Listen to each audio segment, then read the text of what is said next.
Olá, meu nome é Gilberto Sudré e esse é o programa Vida Digital. Nesse espaço vamos conversar sobre lançamento e uso de novas tecnologias, cultura digital, liberdade, software livre, internet, segurança da informação e muito mais. Também vamos responder as perguntas enviadas por e-mail blogvidadigital@gmail.com. Quinzenalmente teremos um programa novo no ar e você pode assistir a esse e outros episódios no endereço tv.espiritolivre.org/vida digital. E o programa Vida Digital esteve no Fizli, acompanhando tudo o que aconteceu por lá. Aproveitamos e fizemos uma série de entrevistas que você confere agora. Para começar, vamos assistir a entrevista com Ricardo Bimbo, da Suzy. Olá, estamos aqui com o Ricardo Bimbo, executivo da distribuição Suzy no Brasil. Ricardo, obrigado pela participação, por estar aqui, dado um pouco do seu tempo para a nossa entrevista aqui. E qual a relação da Suzy com o OpenSUSE? Perfeito. O OpenSUSE é a nossa parte do projeto da distribuição Linux, que envolve todo o relacionamento com a comunidade desenvolvedora do projeto OpenSUSE e que contribui para o próprio SUSE. Isso é uma forma sinérgica de relacionamento da parte corporativa, da parte enterprise, da versão do SUSE Enterprise, que é comercializado para as empresas, para um ambiente corporativo, entendeu? Mas que tem o seu primeiro approach, o seu primeiro contato a partir do grupo de usuários e desenvolvedores do OpenSUSE.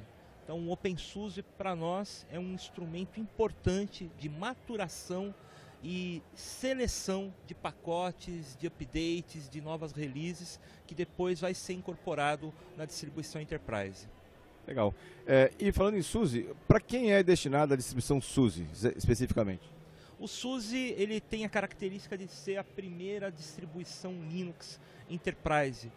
A SUSE completa esse ano 21 anos de estrada, e no momento em que ela renasce com várias novas ações, depois de ter passado por vários momentos diferentes ao longo dessa trajetória.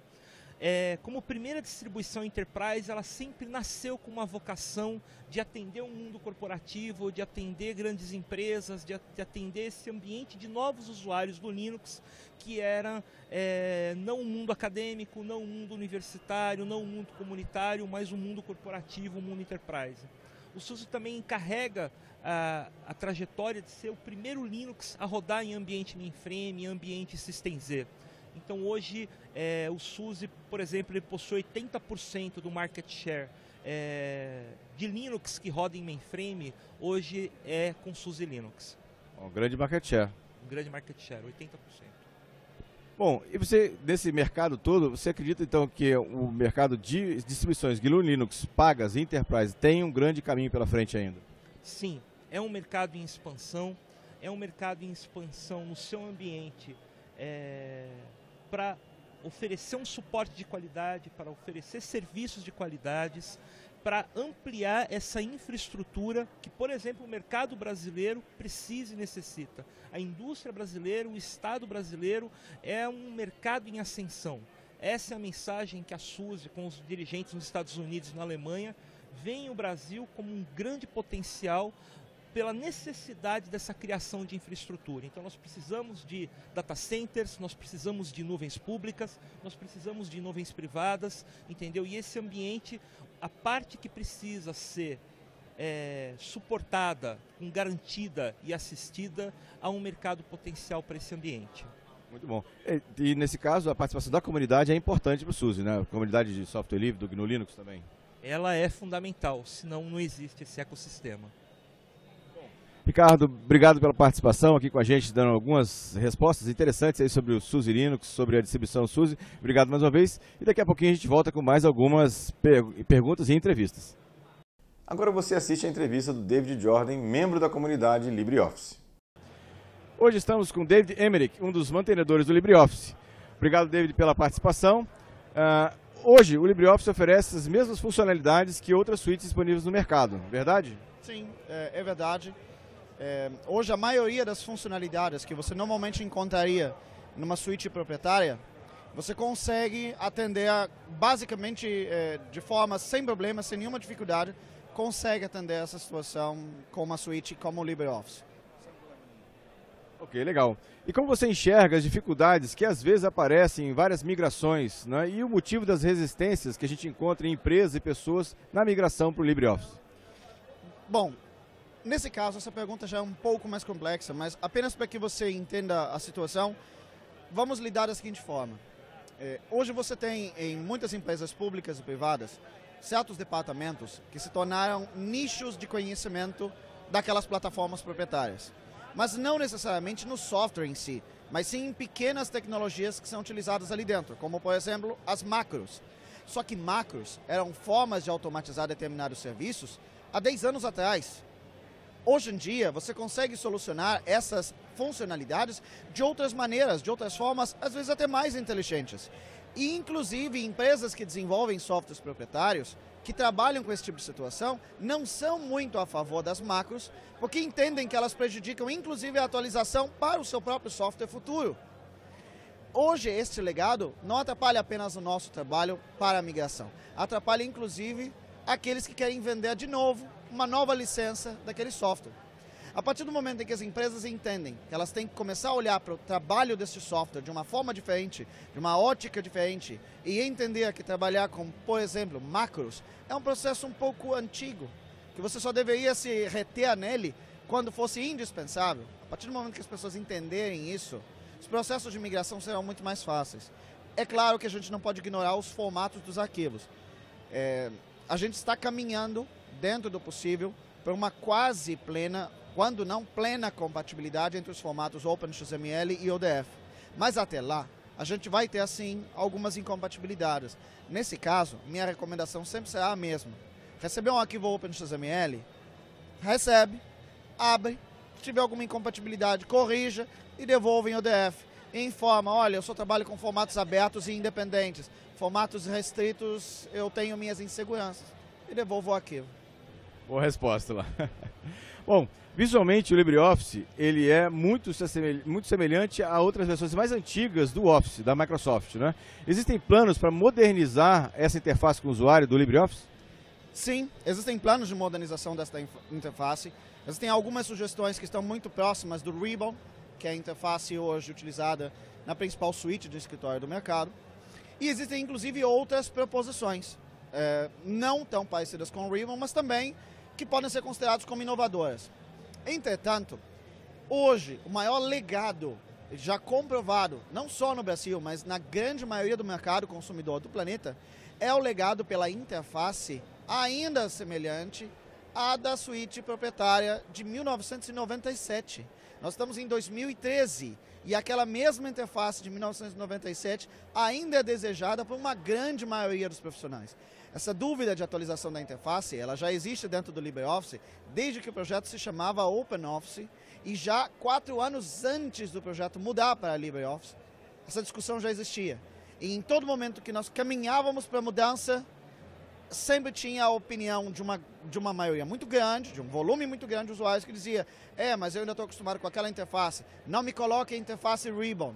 Então, hoje, a nossa realidade é essa. A gente já tem condições, existem pequenas mudanças que estão sendo feitas de pouco em pouco para fazer com que o usuário não sofra com o impacto, porque o que a gente não pode ignorar é que no momento do desenvolvimento, são desenvolvedores que estão pensando software, só que eles estão fazendo para pessoas que vão simplesmente usar e que não querem saber como aquele software foi feito. Nessa hora, o desenvolvedor tem que parar de olhar para o seu próprio umbigo e tem que olhar para o umbigo do usuário e entendê-lo como um cliente. E que se ele ficar satisfeito, ele vai usar o seu software sempre, vai divulgá-lo sempre.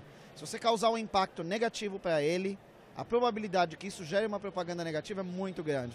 Então a interface para nós é delicada. A gente vai mudar de pouco em pouco, ao ponto que o usuário, quando perceber, já está numa interface nova e não sofreu para isso. Muito bom. Já que está falando de mudança, né? Estamos falando de mudança, o que vem em seguida aí? Quais são os próximos passos previstos para o projeto? Bom, uma das coisas que é possível já informar é que a quantidade de suporte a diversos formatos de arquivos tem sido ampliado. Recentemente o Visio, formatos de Visio são possíveis para ser importados, do Publisher são possíveis para ser importados, formatos CDR. Então vocês observam, são diversos formatos de arquivos que em tese não estão muito vinculados a uma suite Office. né, mas estão suportados dentro do LibreOffice. Existe hoje dentro da equipe de desenvolvedores um time muito preocupado com a compatibilidade do ODF com o OpenXML, e o trabalho deles é incrível. Quem acompanha as listas de desenvolvimento observa um patch após o outro, uma correção após a outra, num espaço muito curto de tempo. Então eles sabem que a demanda é muito grande para isso, porque infelizmente nem todos no mercado consumidor de suítes de escritório entendem que trabalhar com formato proprietário é perigoso para você. Porque a partir do momento em que você se vincula exclusivamente a um formato proprietário, você não é mais dono do seu arquivo. Mesmo que ele esteja na sua máquina, mesmo que você tenha escrito esse arquivo não é seu. Esse arquivo pertence ao software que desenvolveu ele. Se você trabalha com formatos abertos, o arquivo é seu, é sua propriedade. Se daqui a 10 anos eu não tiver mais o LibreOffice, mas ainda tiver os meus arquivos no formato ODF, certamente existirá um outro software que vai atender dentro desse formato. Porque toda a documentação para a construção dele está lá, pronta e acessível. Muito legal. Bom, agradeço ao David pela participação, pela disponibilidade de estar aqui com a gente, batendo um papo sobre LibreOffice. Parabéns pelo LibreOffice e até uma próxima oportunidade.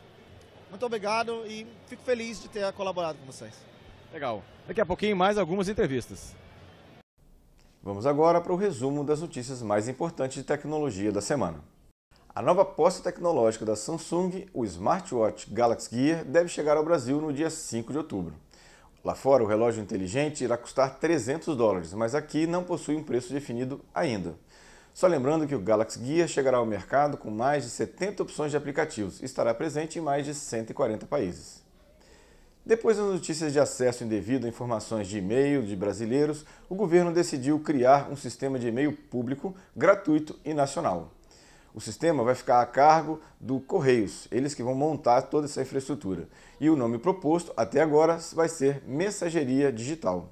A ideia é oferecer uma alternativa aos serviços mais populares, como Gmail e Hotmail, e armazenar aqui no Brasil o tráfego digital que hoje passa pelos Estados Unidos. O sistema armazenará as informações criptografadas e a previsão de lançamento é em 2014. Nessa semana tivemos a notícia de um ataque de hackers brasileiros ao site da NASA.